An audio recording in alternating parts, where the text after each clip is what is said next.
오늘 우리가 같이 볼 말씀은 출애굽기 20장 4절부터 6절. 우리가 요즘 십계명 시리즈를 두 번째 하는데 그 두 번째 시리즈 오늘 제목은 너를 위하여 나를 이용하지 말라 라는 제목으로 같이 이야기를 하는데요. 4절, 5절, 6절 우리 3절밖에 없기 때문에 우리가 한번 다 같이 한번 큰 목소리를 함께 봉독을 하는 시간을 좀 가지도록 하겠습니다. 우리 4절부터 한번 읽겠습니다. 시작. 너를 위하여 새긴 우상을 만들지 말고 또 위로 하늘에 있는 것이나 아래로 땅에 있는 것이나 땅 아래 물속에 있는 것의 아무 형상이든지 만들지 말며 그것들에게 절하지 말며 그것들을 섬기지 말라. 나 여호와 너의 하나님은 질투하는 하나님인즉 나를 미워하는 자의 죄를 갚되 아비로부터 아들에게로 3, 4대까지 이르게 하거니와 나를 사랑하고 내 계명을 지키는 자에게는 1000대까지 은혜를 베푸느니라. 아멘. 자, 오늘은 제가 십계명 시리즈 두 번째 시간입니다. 우리는 지난주에 십계명 시리즈를 시작을 하면서 십계명은 그저 단순히 율법을 모아놓은 것이 아니라 쉽게 비유하면 구약의 산상수훈과 같다라고 이야기를 했습니다. 신약에서 산상수훈이란 예수님의 가르침의 정수를 모아놓은 것, 쉽게 이야기하면 기독교의 본질, 핵심, 하나님 나라 백성으로서 어떻게 살아가야 되는지 그 가치관의 정수를 모아놓은 것인데 오히려 그 오리지널 버전이 바로 이 십계명이다 라는 것들을 제가 이야기를 좀 드렸습니다. 제가 그래서 그 근거로 지난주에 얘기한 것이 이 십계명이 지금 출애굽기에서 나온 위치, 출애굽기 20장에 나온 위치를 놓고 봤을 때 그 앞에 우리가 시내산에서 언약했던 것, 또 그 뒤에 이 십계명 끝난 다음에 그들이 실제로 이제 성막을 지었던 것들, 그 모든 어떤 순서들을 놓고 봤을 때 이 십계명은 기독교 가치관과 기독교 본질을 이야기하는 가장 중요한 대목이었다라고 이야기를 했고요. 또 두 번째로는 예수님이 산상수훈을 이야기할 때 내가 율법을 폐하러 온 것이 아니라 율법을 완성하러 왔다라고 이야기하면서 당시의 바리새인들이 이 구약의 십계명이라는 본질을 상당히 종교적으로 또 실제적인 세부상을 지키는 것으로만 오해하게 만들어서 그 본질을 훼손한 것을 가지고 내가 다시 이 십계명의 본질을 회복하기 위해서 왔다라고 이야기하시면서 산상수훈을 시작하면서 너희는 뭐뭐뭐뭐 하라고 들었거니와 라고 이야기를 하면서 우리가 십계명에 나와 있는 그 본질을 먼저 이야기를 하고 그리고 그 뒤에 잘못된 것을 수정하면서 원래 뜻들을 이야기해 주는 것으로 산상수훈을 시작하는 것만으로 봐서도 우리가 이 십계명이 기독교의 본질과 정수, 가치관의 핵심을 담아놓은 아주 엑기스 중에 엑기스의 구약 버전, 오리지널 버전이라고 우리가 이야기할 수 있다라고 이야기를 했습니다. 우리가 지난 시간에 십계명의 제1계명을 배웠습니다. 제1계명 기억하시죠? 제가 쉽게 현대판 버전으로 바꿔놨는데 제가 지난번에 제1계명을 쉽게 바꾸면 못하라고요? 한번 다 같이 해보겠습니다. 얼마나 외우고 계시는지. 자, 시작. 너와 나 사이에 아무것도 끼어들게 하지 말라. 이게 십계명 제1계명을 이야기하는 가장 쉬운 버전이다 라고 이야기를 드렸습니다.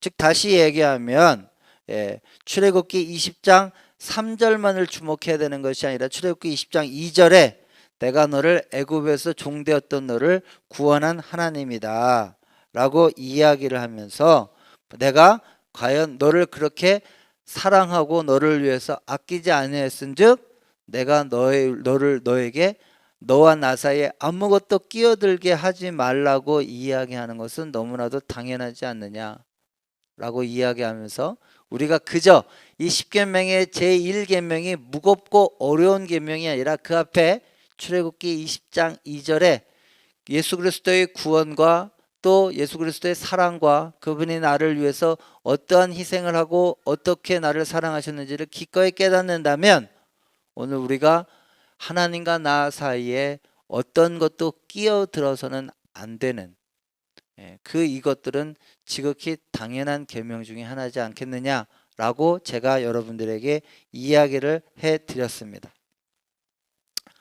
자, 그렇다면 우리가 지난주에 나와 있는 이 출애굽기 1계명을 쉽게 얘기하면 배타적인 사랑, 독점적인 사랑을 요구하시는 하나님이라고 이야기할 수가 있습니다. 그리고 제가 그것을 지난주에 C.S. 루이스가 했던 이야기들을 비례로 한번 얘기를 드렸는데 이 얘기했습니다. 한번 다 같이 다시 한번 좀 읽어보겠습니다. 시작.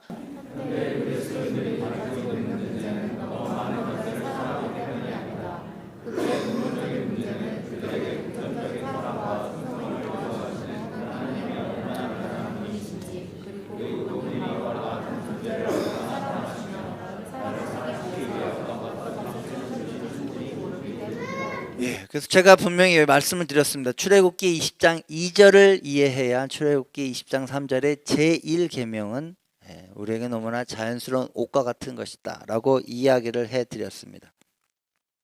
자, 그렇다면 오늘은 이제 이 정도면 충분히 제가 복습을 다 한 것 같아서 오늘 출애굽기 제2계명에 대해서 좀 이야기를 해보도록 하겠습니다. 자, 오늘은 그 두 번째 시간으로 십계명 제2계명에 대해서 이야기를 할 차례입니다.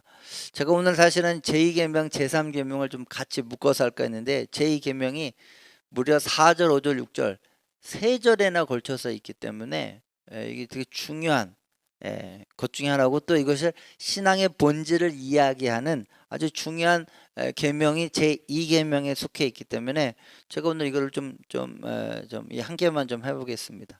자, 먼저 이 제2계명을 어떻게 현대판 버전으로 좀 바꿀 수 있을까? 마치 제가 어디서 무슨 카피라이터가 된 것처럼 고민을 했는데 스트레스를 많이 받았어요. 아무튼 이 제2계명도 제1계명처럼 좀 쉽게 이번 한 주간 기억하기 위해서 제가 이 제2계명을 축약한 것을 현대판 버전으로 바꾸면 이렇게 됩니다.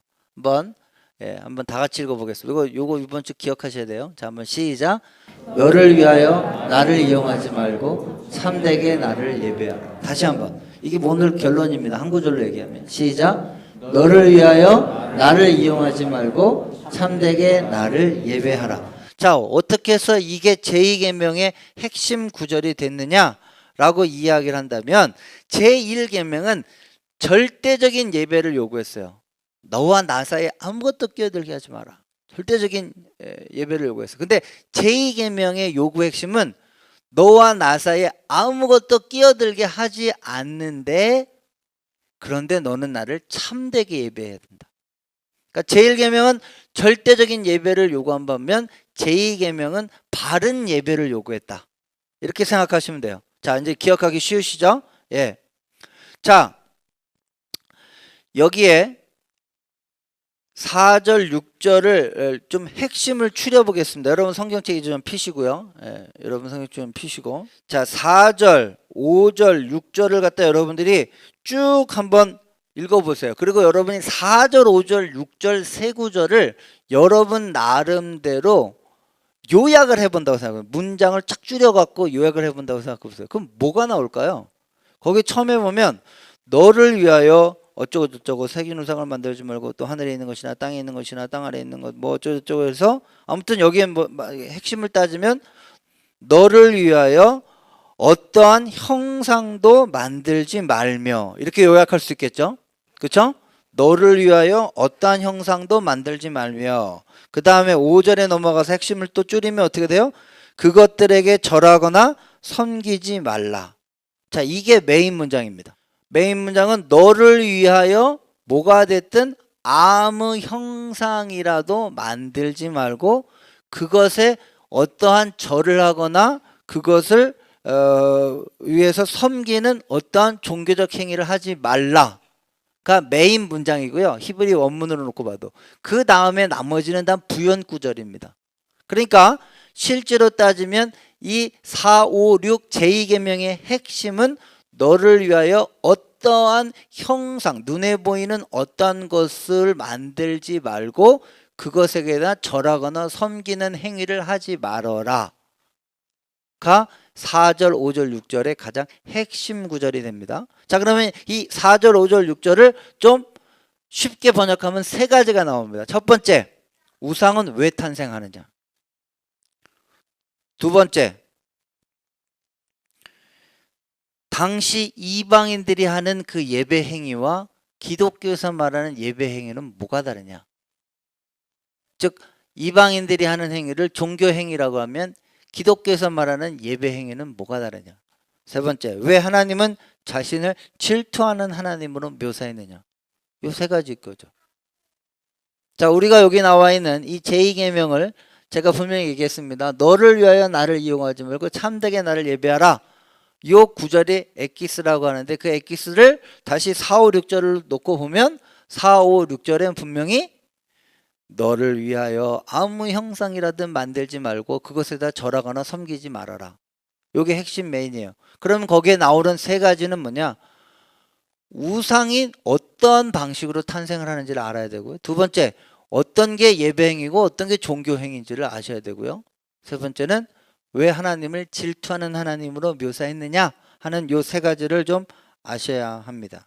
자, 그렇다면 오늘 제가 이것들을 여러분들과 하나하나씩 좀 이야기를 하겠습니다. 자, 그렇다면 오늘 여러분들이 필연적으로 제가 요즘에 참 앞에서 대표기도 하시는 분들을 보면 깜짝깜짝 놀라는 게 어쩌면 그렇게 영성이 다 좋으신지 오늘 제가 나누는 이 설교의 핵심을 다 기도로 표현하셨어요. 다시 얘기하면 기독교에서 바르게 예배하라 라는 말은 종교 생활과 기독교를 구분해낼 줄 아는 영성이 있어야 됩니다. C.S. 루이스가 했던 또 하나의 유명한 말 중에 하나, 우리 기독교인은 두 부류와 싸워야 된다. 한 부류는 이방인들, 무신론자, 신이 없다라고 얘기하는 사람과 싸워야 되면 또 한 사람은 신은 있대 그 신을 이용하려는 종교 생활하는 사람들과 또 싸워야 돼요. 그러니까 기독교는 무신론자도 아니고 종교 생활하는 사람도 아니고 신앙 생활을 하는 사람들이에요. 그래서 제가 이걸 늘 강조하는 게 우리 캔버라 우리 교회는 제발 종교 생활을 하는 사람이 없고 신앙 생활을 하는 사람이 좋겠다라고 이야기하는 근본은 요 제2계명과 맞닥뜨렸어요. 제2계명은 하나님이 나만 예배하라 라고 제1계명에서 얘기했다면 제2계명은 나를 바르게 예배하라 이런 뜻이에요. 여러분 성경에서 말하는 바르게 예배한다. 이걸 좀 알아야 되는데 바르게 예배한다는 말은 어떻게 우상이 탄생하는지를 알아야 되고 두 번째 종교생활과 신앙생활이 뭐가 다른지를 알아야 됩니다.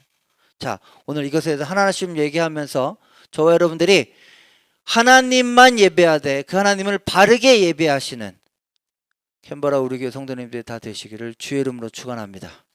우리 옆에 분 쳐다보면서 한번 이렇게 얘기할까요? 더 이상 옆에 한번 쳐다봐 주세요. 저만 이렇게 노노노 해주세요. 노노노 해주시면서 손가락 하면서 더 이상 종교행위 하지 마시고 신앙생활을 하십시오. 예, 그렇게 서로 이야기해 주시기 바랍니다. 자, 그러면 어떻게 우상이 생기는지에 대해서 좀 먼저 이야기를 좀 해보겠습니다. 자, 여러분 생각해 보세요. 이거 너무 아이러니하지 않습니까? 이스라엘 백성이 그렇게 10계명에서부터 제발 우상을 만들지 마라, 우상을 만들지 마라, 아무 형상이든지 만들지 말고 거기에 절대 절하지 말아라 라고 이렇게 신신당부를 대놓고 얘기했는데 이스라엘 역사상 우상 숭배가 없었습니까? 계속 있었습니다. 끊이지 않고 있었습니다. 이거 좀 이상하죠. 예. 왜 그랬을까요? 뭐 때문에? 특히 이스라엘 역사에서 신앙이 쇠퇴할 때마다 더욱더 종교생활인 이 우상을 숭배하는 행위는 더욱더 번창했습니다. 자, 여기 먼저 그냥 핵심을 얘기하면 우상을 만들지 말라가 핵심이 아니에요. 4절의 핵심은 우상을 만들지 말라가 핵심이 아니라 너를 위하여 만들지 말라가 핵심이에요. 그래서 4절에 보면은 너를 위하여 이 단어가 오히려 핵심이에요. 지난주에는 뭐라고요? 너와 나 사이가 핵심이라면 여기 4절의 핵심은 너를 위하여 만드는 행위가 우상이라는 거예요. 자, 그러면 이 우상의 핵심 너를 위하여를 알려면 어디로 가야 되느냐? 이스라엘이 최초로 우상 숭배를 했던 그 장소로 가야 됩니다. 그 장소는 어딜까요?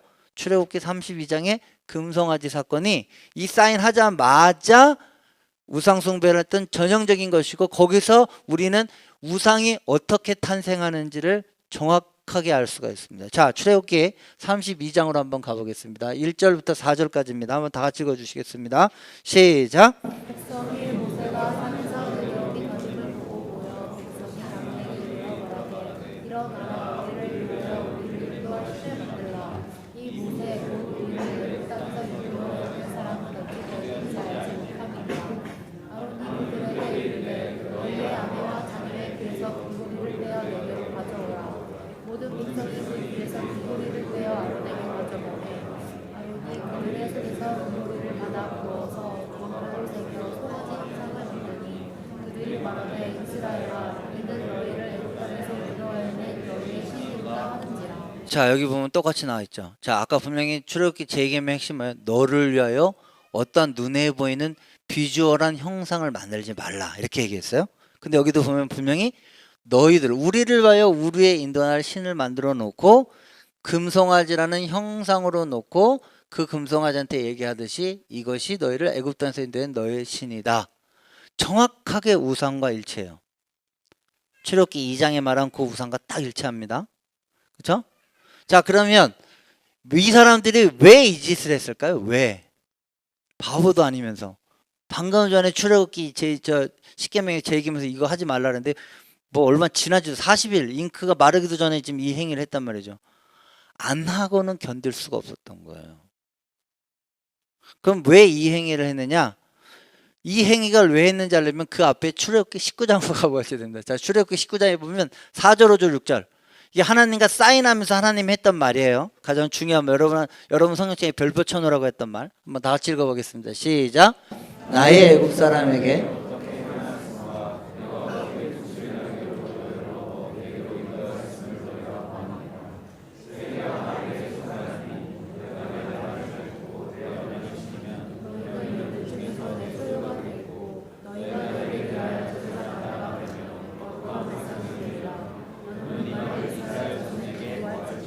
자, 하나님이 이스라엘 백성과 사인을 하면서 그들을 나는 너희 하나님이 되고 너희는 나의 백성이 될 것이다 라고 하면서 그들과 사인을 하면서 그들과 계약을 맺으셨어요.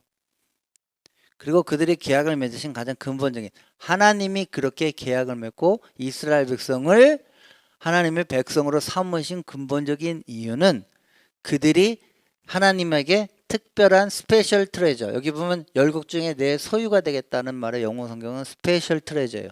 특별한 보물이 되겠고, 그래서 그 보물을 가지고 뭘 하느냐, 제사장 나라가 되고 거룩한 백성, 즉 모델이 되는 거예요.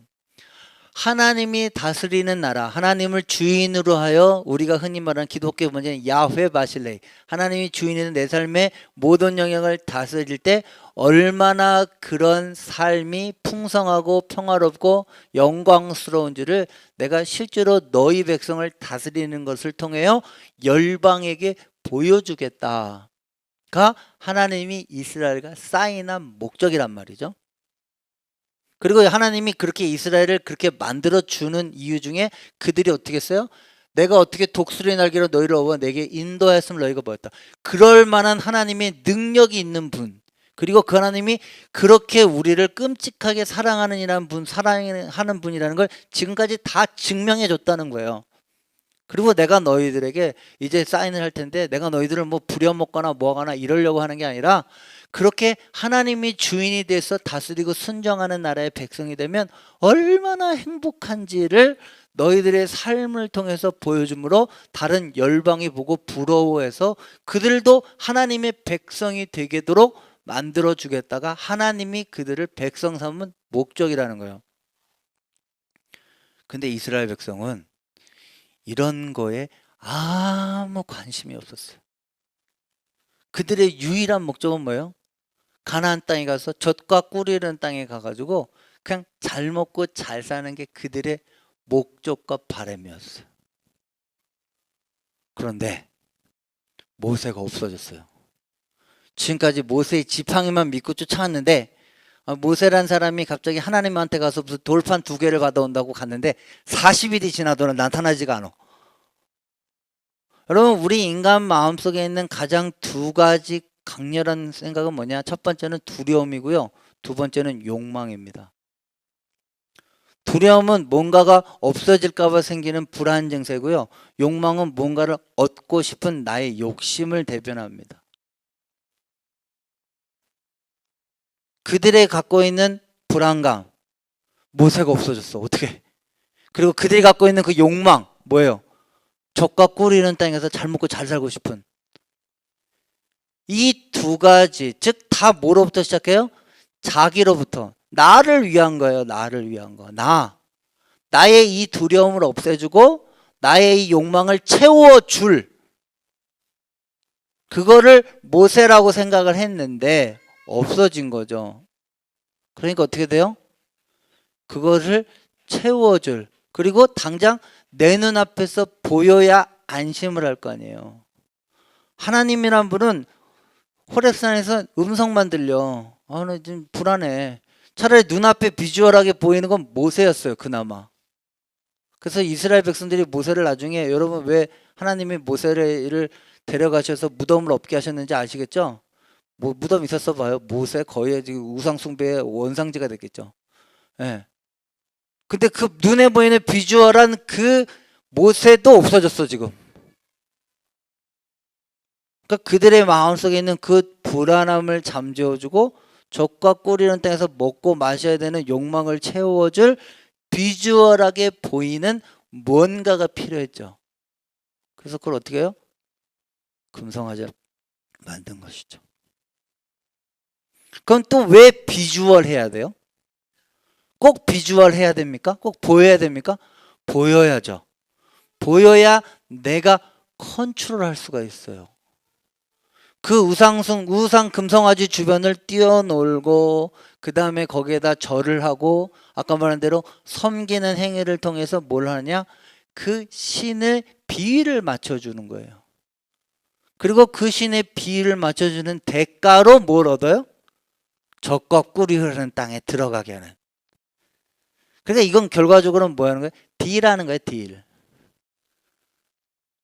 근데 그 딜을 하는 거에 가장 근본적인 건 뭐냐? 신관이 잘못됐어요. 하나님을 그렇게 심술꾸준, 그냥 이 기타 열방의 다른 그런 존재로 똑같이 여겨요. 그러니까 내가 이 신을 달래야 돼. 근데 달래려면 이 신이 좀 눈에 보여서 내가 컨트롤할 수 있으면 좋겠는데 이 신은 눈에 안 보여. 불안해. 그러니까 눈에 보여서 내가 뭔가를 컨트롤할 수 있는 게 필요해요. 그게 우상이에요. 아주 쉬워요. 그래서 두 가지예요. 우상이 탄생하는 배경은 나의 불안과 욕심을 채워주거나 달래줄. 그런데 내가 그 신을 내가 컨트롤해야 돼. 그 신과 내가 딜할 수 있어야 돼. 그러니까 눈에 보이는 게 좋아요. 그래서 그 주변에 절을 하고 뭐를 해요. 자, 실제로 이스라엘 백성들도 이 금성아지 신과 뭐를 했냐? 딜을 했죠. 어떻게 딜을 했어요? 자, 어떻게 딜을 했냐? 한번 딜을 6절 한번 읽어보겠습니다. 시작. 이튿날에 그들이 일찍 일어나 번제를 드리며 수목제를 드리고 앉아서 먹고 마셔서 일어나서 뛰놀더라. 왜 이방인들이라는 그런 막 음란한 축제를 벌이고 있냐? 그게 그 신을 달래서 그 신을 기쁘게 만들어요. 그래서 그 신을 기쁘게 만들면 내가 원하는 걸 얻을 수 있기 때문에. 근데 그 신이 내 눈에 안 보여. 그럼 그 신에게 어떻게 비유를 맞추냐고요. 그러니까 비주얼하게 눈에 당장 보이는 것. 그런데 내가 만만해서 내가 좌지우지하고 내가 컨트롤하고 내가 비유 맞추는.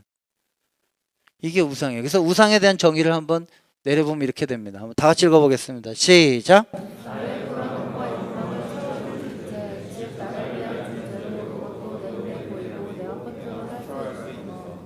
이거 제가 만든 거예요.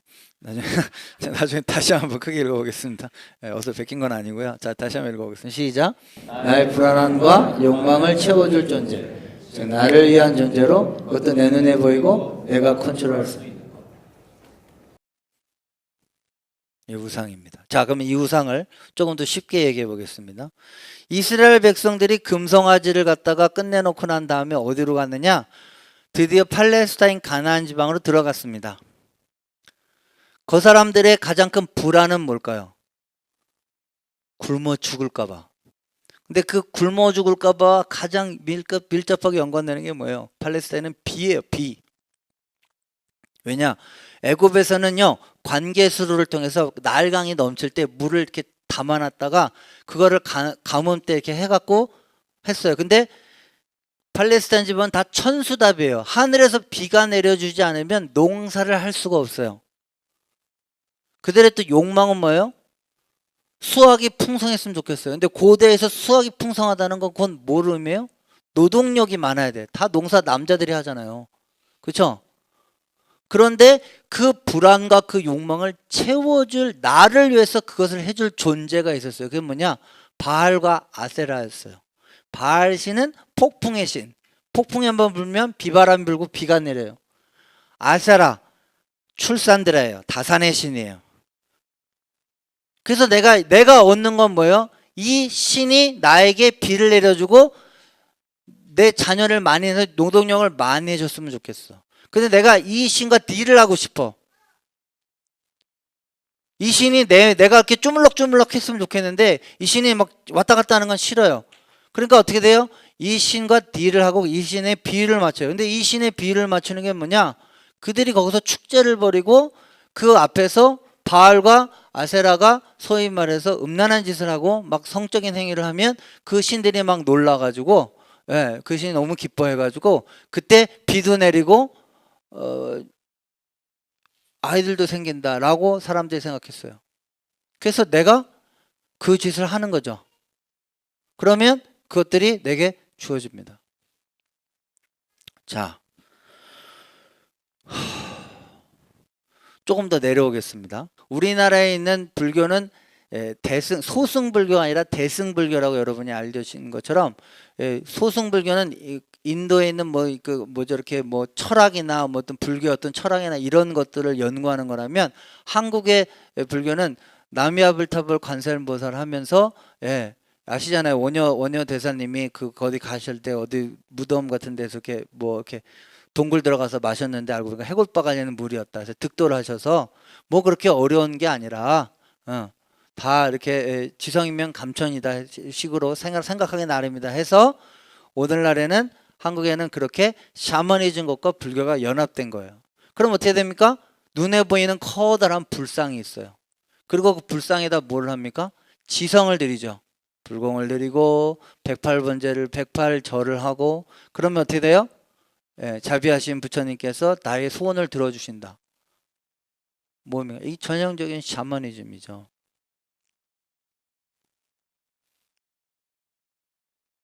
자, 이거를 그대로 기독교로 한번 오겠습니다. 기독교. 내가 원하는 건 뭐예요? 하나님이 나에게 원하는 건 뭐예요? 아까 원래대로 돌아가면 내가 하나님의 백성다운 사람으로 가치관이 변하고 생각이 변하고 성장해서 이 세상에 하나님을 야훼 바실레이라고 그분을 주인으로 섬기고 순종하며 살 때 내 삶의 모든 것들이 나를 통하여 형통해 보게 흘러가서 내 주변 사람들이 잘 되고 그들이 하나님을 믿게 돌아오게 하는 것이 내가 하나님이 나에게 원하는 것인데, 나는 기독교를 그렇게 생각하는 게 아닌 거예요. 내가 원하는 건 뭐예요? 직장 잘 되고 비자 잘 나오고 돈 잘 벌고 자식 새끼들 다 무탈하고 병 안 걸리고, 이거예요. 이게 내 목적이에요. 그런데 내가 이 목적을 달성하기 위해서 어떻게 돼요? 새벽 기도도 나가고 모두 하고 주일날 모두 하고 헌금도 하고 모두 해. 그럼 여러분 기독교 믿는 게 아니라 성황당 믿는 거랑 똑같은 거예요. 그게 교회를 나오는 목적이라면. 그래서 교회 한 주만 안 나와도 어이구 무슨 일 터지면 어떡해, 나 이번 주 그냥 교회 안 갔더니만 이런가 봐.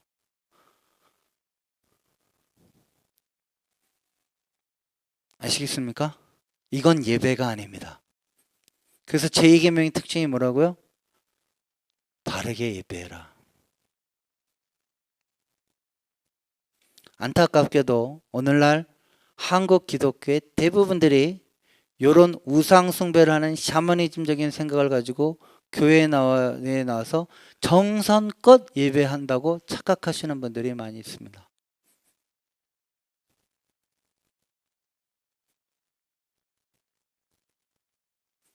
그래서 우상에 대한 정의 다시 한번 보겠습니다. 시작. 나의 불안함과 욕망을 채워줄 존재, 즉 나를 위한 존재로 그것도 내 눈에 보이고 내가 컨트롤할 수 있는. 대표적인 게 뭐가 있을까요? 세상을 따지면 돈입니다. 돈. 가장 확실한 우상. 나의 불안감을, 통장의 잔고를 볼 때 나의 불안감을 잠재워주고, 나의 욕망. 그래서 이 불안과 욕망, 이 두 가지를 한꺼번에 오늘 현대사회에 기가 막히게. 왜요? 나의 불안은 끝이 없으며 나의 욕망도 한이 없어요.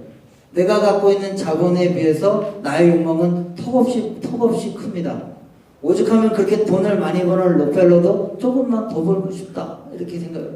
불안도 끝이 없죠. 돈을 많이 벌고 있고 보험을 들고 뭐를 해도 내 불안, 언제 내 돈이 없어질까? 그래서 여러분들이 이 불안과 욕망을 오늘 현대사회에서 돈이라는 것을 기가 막히게 표현하는 게 뭐예요? 신용카드. 돈 안 갖고 다니니까 편하잖아요. 언제 돈 뺏길지 그렇잖아요. 비밀번호 다 해놓고. 거기다 어떻게 돼요? 욕망이 끝이 없는데 할부도 돼. 그쵸? 네. 뭐 다 사. 일단 사고 봐. 나중에 갚으면 돼. 그러니까 어떻게 돼요? 네. 여러분 통장에 그렇게 많은 신용카드가 있죠.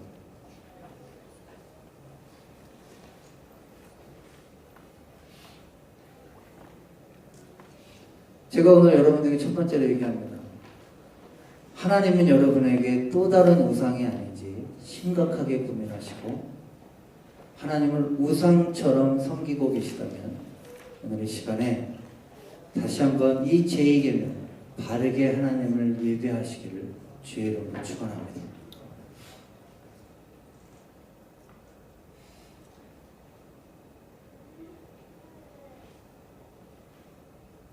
자, 그렇다면 어떻게 하면 이 바른 예배를 드릴 수 있을까요? 어떻게 하면 우리는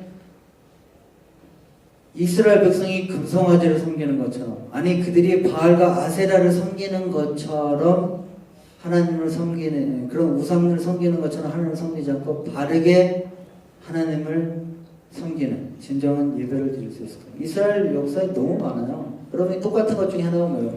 여러분 성경에 나와 있는 것처럼 에봇,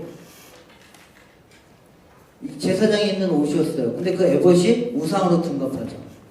그렇죠? 또 두 번째 대표적인 게 뭐예요? 나중에 히스기야가 종교개혁 시절 때 없앤 거, 모세가 들었던 노뱀, 그거 또 숭배해서 그 노뱀 자체를 부숴버려요. 기독교도 이런 거 되게 많아요. 무슨 뭐 40일 금식기도, 뭐 금식하면 다 돼. 아니죠. 주제를 잘못해봐요. 40일이 아니라 400일을 금식해도 안 돼요. 여러분의 지성이 하나님의 뜻을 이길 만한 능력이 없어요. 지성이면 감천이다? 그거 자체가 샤머니즘이에요. 절대 하나님이 하지 말라는 거 여러분이 40일이나 아니라 400일 금식해보세요. 되나? 먼저 하늘나라 가시죠. 그쵸? 가셔서 왜 안 되냐고 물어보실 수도 있겠지만 안 돼요.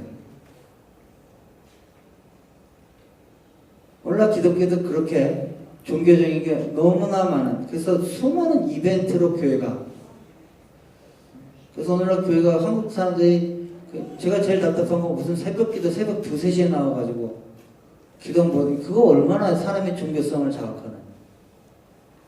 새벽 2, 3시에 나와서 기도해보세요. 하나님 뜻이 아닌 거 기도하면 기도 안 돼요, 여러분.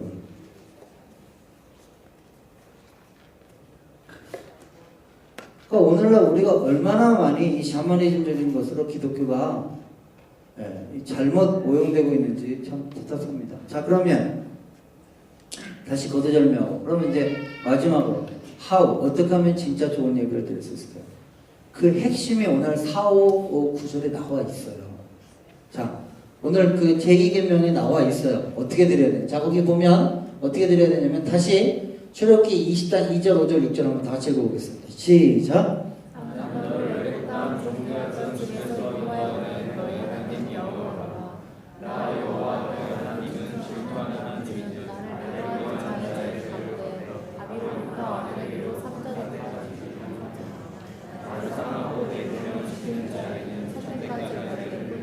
자, 먼저 여기 5절 6절에 오해를 좀 풀겠습니다. 이 5절 6절 가지고 한국에서 한때 히트쳤던 책이 뭐예요? 가게의 저주를 끊어라. 그쵸? 이거 있었죠? 가게. 그래서 여기 보면 그 9절로 뭐야? 나를 미워하는 죄는 3, 4대까지 이렇게 하거든요. 이거 그렇게 해석하는 게 아니고 이건 문학적인 표현이에요.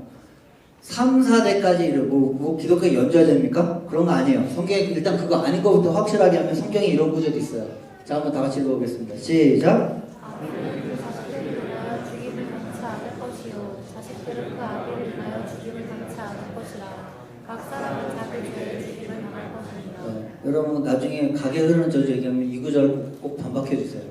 아시겠죠? 아니에요. 그렇게 하면 그게 아니라 그 당시에 이 말을 한 이유 중에 하나는 뭐냐? 왜 3, 4대까지느냐? 그 당시 기본적으로 애굽의 가나안 땅에 살고 있는 유대인들은 기본적으로 우리나라처럼 대가족제이기 때문에 3, 4대가 같이 살았어요. 그러니까 한 사람이 죄를 지면 그 가족 전체 4대 때 되는 그 가족 전체가 영향을 받는 건 사실이에요. 예를 들어서 부모님이 도살을 하면 자식들이 힘들죠. 그렇죠? 똑같은 것처럼 그런 실질적인 영향은 있을지 모르지만 그 돼서 끝난다. 이게 뭐 전염되거나 오염되거나 이런 게 아니다. 그리고 비교하는 건 여기 3, 4대와 1000대까지를 비교하면서 어떻게 돼요? 너희를 향한 하나님의 은혜는 끝이 없다 이런 뜻이에요. 그러니까 하나님은 어떤 하나님이에요?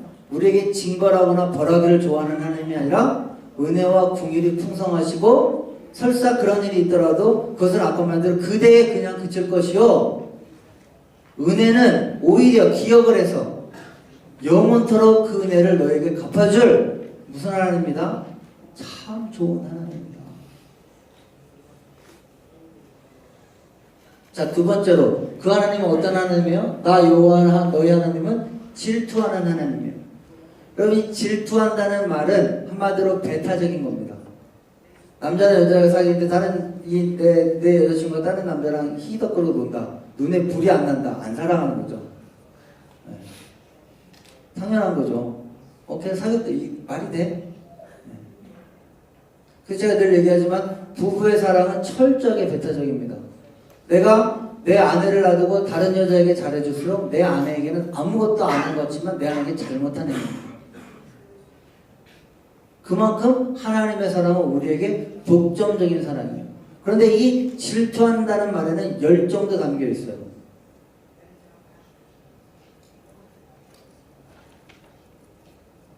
자, 혹시 여기서 롱디 하시는 분?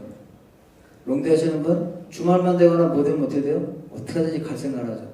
한국에서 서울에서 부산에서 따로 떨어져 롱디하는 사람들 주말만 되면 KTX 타고 꼭두 새벽에도 찾아가요.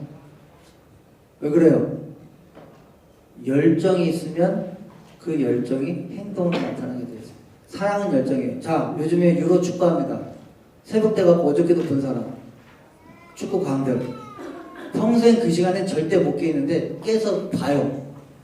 새벽에 일어나서 봐요. 왜요? 열정이 있습니다. 그건 사랑한다는 말이에요. 사랑에는 정열과 열정이 포함돼요. 그 말은 다시 얘기하면 뭐예요? 하나님이 우리를 사랑하시는데 어느 정도로 사랑하시느냐?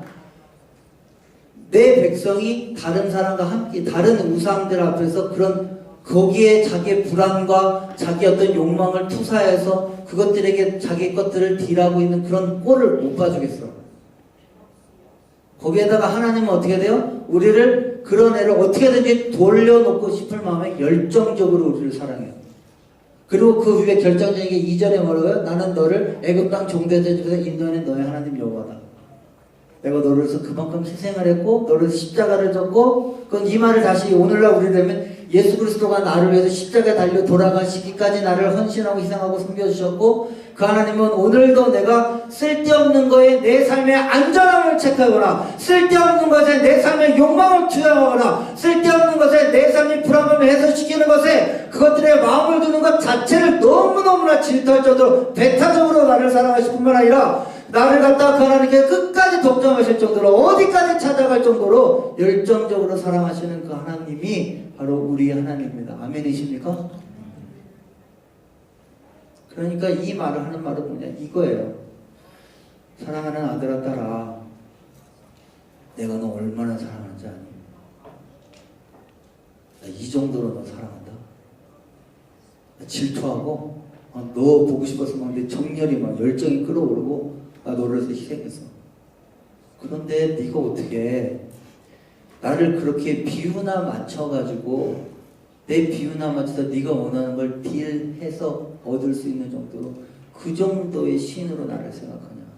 오해라는 거예요. 결과적으로 여러분이 이 두 번째 바르게 예배하는 것을 얻으시려면 어떻게 되냐? 하나님을 좀 알아야 돼요. 그분을 좀 신뢰해야 돼요. 그분은 그렇게 딜할 필요가 없어요. 그렇게 막 비유 맞추고 그렇게 할 필요가 없어요. 왜요? 아들을 아끼지 않고 우리에게 내어주신 하나님께서 어찌 그 모든 것을 우리에게 내어주신 그러니까 지금 다 여러분들이 종교적인 샤머니즘적인 행위를 하고 그렇게 하면 벌 받을 것 같고 좀 뭘 하면 될 것 같고 그래서 이렇게 해갖고 뭐 주일날 빠지면 다리 몽둥이 부러질 것 같고 이렇게 해갖고 내가 주일날 뭐도 하면 그래서 되게 복 받을 거라고 생각하는 것 자체는 하나님을 너무 모르는 행위예요. 너무 하나님을 유치하게 생각하는 거예요. 하나님 다 줘요. 다 줘.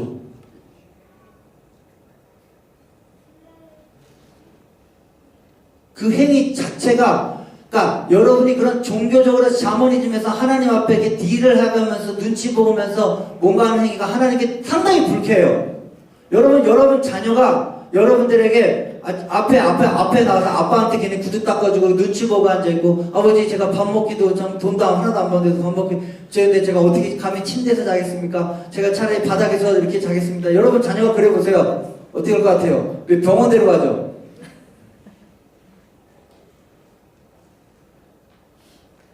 그럼 하나님이 원하는 건 뭐예요? 뭘 것 같아요, 여러분?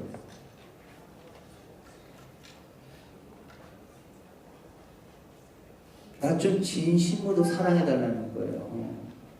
내가 너를 그 정도로 배타적으로 정열적으로 사랑했는데 너도 나 좀 그렇게 사랑해줘라.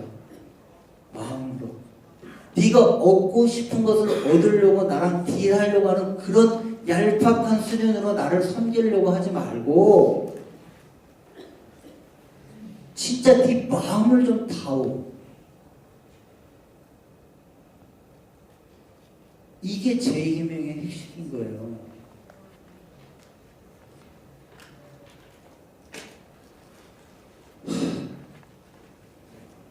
자,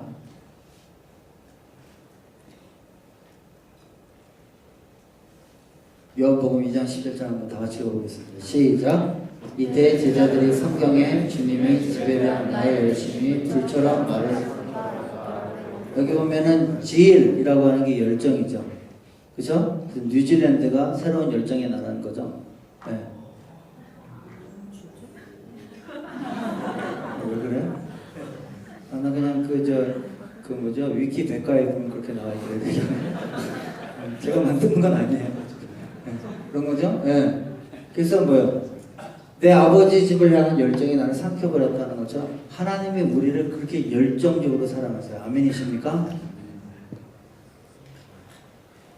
여러분 여기 제2계명을 제가 그냥 각색을 해보겠습니다. 4, 5, 6절 한번 그냥 읽어봐 주세요. 제가 그냥 이거를 여러분에게 여러 가지 설명을 그냥 문구로 만들어 봤어요. 한번 다 같이 읽어보세요. 시작.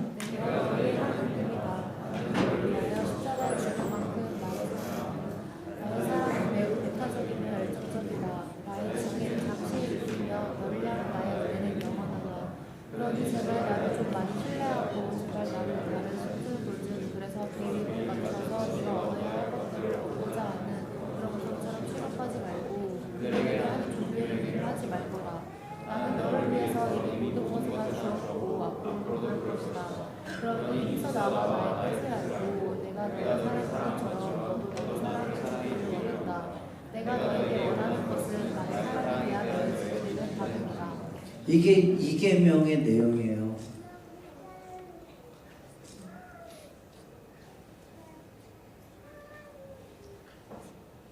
이게 2계명 내용의 전부예요. 나 너를 그 정도로 사랑하는 하나님이다. 나 너를 그 정도로 열정적으로 사랑하는 하나님이고 나 너로서 모든 것을 줄 수 있는 하나님. 근데 왜 너는 나를 그냥 그런 심술궂은 이방 우상 취급하냐? 그리고 기껏해야 네가 알고 있는데 네가 원하는 거 얻기 위해서 나에게 비유 맞추고 지성이면 감천이나 해주고 그렇게 해서 그런 얄팍한 수준으로 나를 사랑하려고 하냐? 그리고 제발 네 욕심을 채우려고 종교생활 하지 말고 내 뜻을 좀 알아라. 나를 향한 내 뜻을, 너를 향한 내 뜻을 좀 배워보라. 많이 좀 알거라. 그래서 이것에 순종 좀 해라. 그게 네 삶이 진짜 복받는 비결이다. 제발 나를 그런 어떤 그런 저 쓰레기 같은 우상들처럼 나를 그렇게 취급하지 말아라.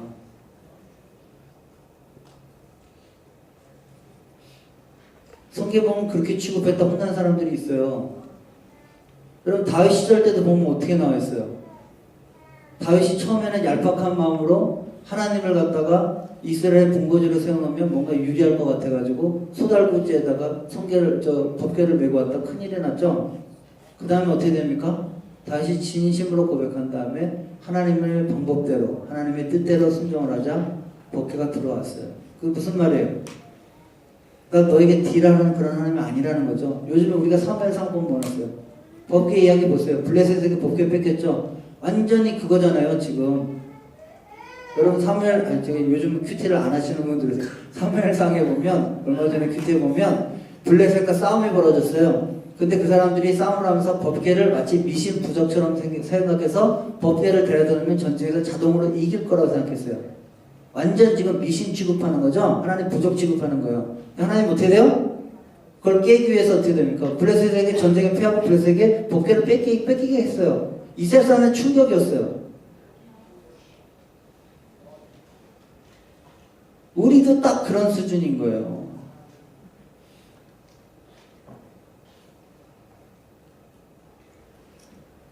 하나님에 대해서 많이 알아가셔야 돼요. 그 하나님 멋있는 분이에요. 나보다 나를 더 사랑하시는 분이에요. 나를 열정적으로 사랑하시고 나에게 배타적으로 다른 사람 질투하시는 그런 하나님이에요. 그러나 나를 위해서 예수 그리스도를 십자가에 달려 돌아가시기까지 나를 사랑하셨어요. 지금도 그래요. 앞으로도 계속 그러실 거예요. 그런데 그렇게 나는 사랑하는데 그럼 여러분의 입장을 반대로 생각해 보세요. 나는 부모인데 내 자식을 그렇게까지 사랑하고 내 자식을 위해서 모든 걸 다 줄 수 있는 그런 부모인데 내 자식은 나와 딜을 해갖고 자기가 원하는 걸 얻으려고 하고 내 눈치나 보고 실실 그러고 앉아있어. 그 자식 보고 있는 부모의 마음을 얼마나 애가 터지겠어요. 자, 똑같이 생각해 보세요. 한 남자는 한 여자를 죽도록 사랑해요. 그 여자를 위해서 목숨을 바칠 정도로 사랑해요. 그런데 그 여자는 그 남자의 돈이 탐나서 그 남자의 뭔가를 얻기 위해서 그 남자는 적당히 딜하고 사랑하는 척하고 앉아있어요. 그것을 바라보는 그 남자의 심정이 어떨 것 같아요? 지금 우리가 하나님을 그 정도로밖에 사랑하고 있지 않다고요.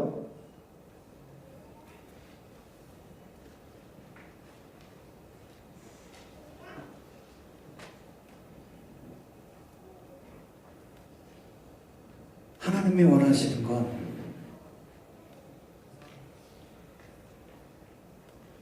진심으로 사랑하길 원하는 거예요.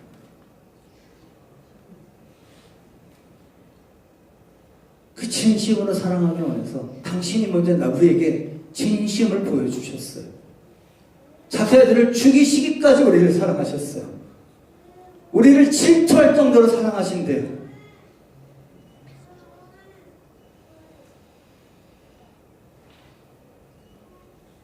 이것이 제2계명의 핵심이에요.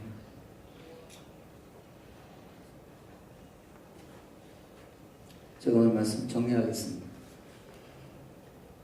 자, 그래서 진심으로 예배하는 건 요한복음 4장 21절 24절에 나와 있죠. 한번 다 같이 읽어보겠습니다. 읽고 마치겠습니다. 시작. 예수께서 말씀하시되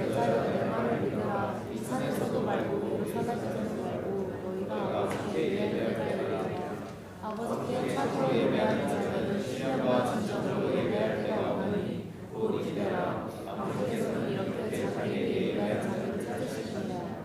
하나님은 영이시니 예배하는 자가 신령과 진정으로 예배할지니라. 예, 설교뱀은 신령과 진정, 말씀과 영입니다. 여러분의 욕망을 관찰하기 전에 그분의 뜻, 하나님의 말씀, 진정 많이 알아가시기를 주의 이름으로 축원합니다. 동시에 영, 눈에 보이는 비주얼한 거 컨트롤하려고 하는 게 아니라 그분과 진심으로 교통하고 교제하는 영으로 하나님과 교제하시고 주의 이름으로 축원합니다. 자, 제가 제2계명을 결론으로 마치겠습니다. 우리 한번 1, 2, 3번 다 읽어보고 마치겠습니다. 시작. 제1계명이 절대적 예배라. 제2계명은 바른 예배이다. 먼저 바른 예배가 드려지려면 그분을 바로 알고 그분을 깊이 신뢰해야 한다. 그분은 나를 위하여 십자가에 죽기까지 나를 사랑하시는 분이시며 오늘도 참되가 넘도록 은혜를 베푸시기를 원하십니다. 나만을 사랑하시는 열정적인 하나님이시다. 내가 원하는 것을 얻기 위해 신에게 비유를 맞추거나 우리가 열심을 내는 것은 참된 예배가 아니다. 그것을 우리는 종교생활이라고 하며 그것은 나를 죽기까지 사랑하시는 하나님을 그저 심술궂은 우상들로 여기는 행위며 그 하나님을 불신하는 행위입니다. 그분은 이미 나에게 있어야 할 모든 것을 다 하시며 베푸시기를 원하신다. 따라서 참된 예배는 하나님을 바라보고 진실로 신뢰하고 마음으로 사랑하는 것이다. 또한 그분의 뜻을 깊이 알아가기 힘쓰고 종교적 행위보다 우리의 마음의 태도와 가치관이 바뀌는 것이다. 그분이 우리를 사랑하신 것처럼 우리도 그분만을 열정적으로 사랑하고 순종하는 것이다. 명심하자. 그분이 원하시는 것은 그분의 사랑에 대한 우리의 자발적이다.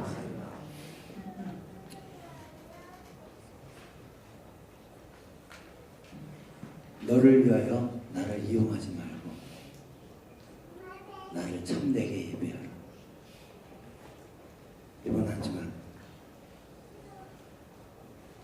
그 하나님의 사랑에 여러분들이 그저 딜하는 태도의 그 종교적인 행위 정도로만 몸을 정하시고 여러분의 마음을 들여 그분을 신령과 진정으로 예배하는 진정한 예배자가 다 되시기를 주의 이름으로